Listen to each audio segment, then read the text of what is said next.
नमस्कार।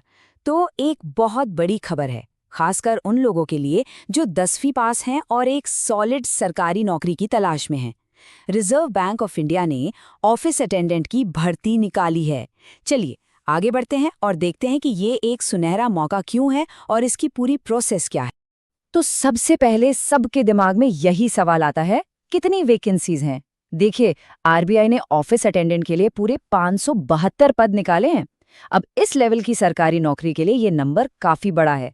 इसका मतलब मौका तो बहुत अच्छा है, पर हाँ, कंपटीशन भी तगड़ा होने वाला है। अच्छा, अब आते हैं सबसे दिलचस्प चीज पर, सैलरी। जो भी सिलेक्ट होंगे उन्हें हर महीने लगभग 46,000 रुपीज ग्रॉस सैलरी मिलेगी। जी हाँ, 46,000। चलिए अब देखते हैं कि इस फिगर में असल में मिलता क्या क्या है। तो इस पूरी रिक्रूटमेंट को आसानी से समझने के लिए हम इन 5 पॉइंट्स पर बात करेंगे। ये मौका इतना शानदार क्यों है, इसके लिए कौन अप्लाई कर सकता है, सैलरी और फायदे क्या हैं, सिलेक्शन का प्रोसेस कैसा है और हाँ, अप्लाई कैसे करना है। तो चलिए शुरू करते हैं पहले पॉइंट से। देखिए, ये समझना जरूरी है कि ये सिर्फ एक जॉब नहीं है, बल्कि आरबीआई जैसे बड़े और सम्मानित संस्थान के साथ एक स्थिर करियर की शुरुआत है। अब सवाल उठता है कि आरबीआई ऑफिस अटेंडेंट का काम क्या होता है। मोटे तौर पर उनका काम होता है एडमिनिस्ट्रेटिव सपोर्ट देना, यानी ऑफिस के कामकाज को स्मूथ चलाने में हेल्प करना। सही मायनों में ये आरबीआई के अंदर एक सेफ और सम्मानित करियर शुरू करने के लिए एक शानदार एंट्री पॉइंट है। ठीक है, अब आते हैं सबसे जरूरी हिस्से पर। इस पोस्ट के लिए अप्लाई कौन कर सकता है? यहाँ पर कुछ बहुत जरूरी बातें हैं जिन पर ध्यान देना ही होगा। इसके लिए जो सबसे बेसिक एजुकेशनल क्वालिफिकेशन चाहिए वो है बस 10वीं पास होना। हाँ, एसएससी या मैट्रिकुलेशन। सिर्फ इतनी सी रिक्वायरमेंट इस मौके को देश के लाखों लोगों के लिए खोल देती है। और यहाँ पर एक बहुत ही अनोखा और ज़रूरी नियम है जो इस भर्ती को बाकियों से बिल्कुल अलग बनाता है। वो ये है कि सिर्फ 10वीं पास उम्मीदवार ही योग्य हैं। अगर किसी के पास ग्रेजुएशन या उससे ऊपर की डिग्री है तो वो अप्लाई नहीं कर सकते। ये नियम इसलिए बनाया गया है ताकि ये अवसर उन्हीं लोगों तक पहुंचे जिनके लिए ये है। चलिए अब उम्र सीमा की बात करते हैं। जनरल कैटेगरी के लिए एज लिमिट 18 से 25 साल है।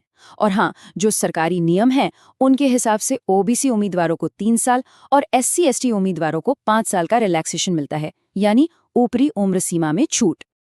ओके, तो अब वापस आते हैं सैलरी और इस जॉब से जुड़े फाइनेंशियल बेनिफिट्स पर। थोड़ा और डिटेल में देखते हैं इसको। जैसा कि हमने पहले बात की, ग्रॉस सैलरी है लगभग 46,000 रुपए प्रति माह।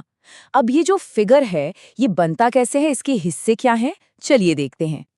तो इस 46,000 में क्या क्या शामिल है?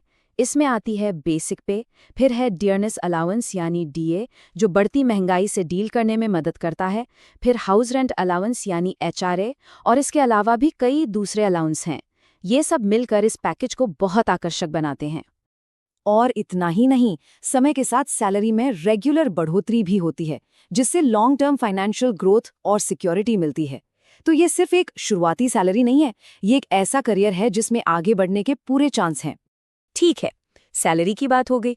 अब समझते हैं सिलेक्शन प्रोसेस को, मतलब इस जॉब को पाने के लिए किन किन स्टेज से गुजरना पड़ेगा। सिलेक्शन प्रोसेस देखा जाए तो काफ़ी सीधा साधा है। इसमें 2 मुख्य स्टेप्स हैं। पहला, एक ऑनलाइन लिखित परीक्षा होगी जिसमें नॉलेज और एप्टीट्यूड चेक किया जाएगा। जो लोग इसमें क्लियर कर लेंगे उन्हें फिर दूसरे स्टेप के लिए बुलाया जाएगा, जो है लैंग्वेज प्रोफिशिएंसी टेस्ट। अब ये लैंग्वेज प्रोफिशिएंसी टेस्ट या एलपीटी क्या चीज़ है? देखिए, ये एक क्वालिफाइंग टेस्ट है, मतलब इसमें बस पास होना ज़रूरी है।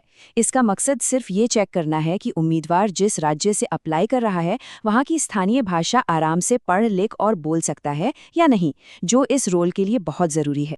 और चलिए अब आखिरी लेकिन सबसे ज़रूरी हिस्से पर आते हैं, हाउ टू अप्लाई, यानी आवेदन कैसे करें। प्रोसेस पूरी तरह ऑनलाइन है और काफ़ी सिंपल रखी गई है। एप्लीकेशन के लिए एक फ़ीस भी है। जनरल ओबीसी और ईडब्ल्यूएस उम्मीदवारों के लिए ये है 450 रुपये प्लस जीएसटी।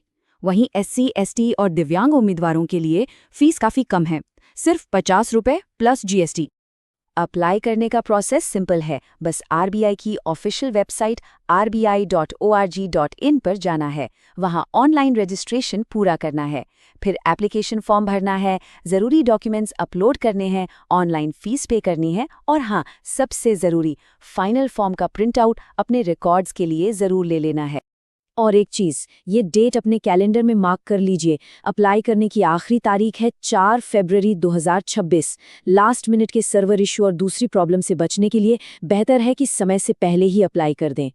तो हमने पद, सैलरी, योग्यता और एप्लीकेशन प्रोसेस सभी ज़रूरी चीज़ों को कवर कर लिया है। अब बस एक ही सवाल बचता है, क्या आरबीआई के साथ करियर शुरू करने के इस शानदार मौके का फ़ायदा उठाने के लिए तैयार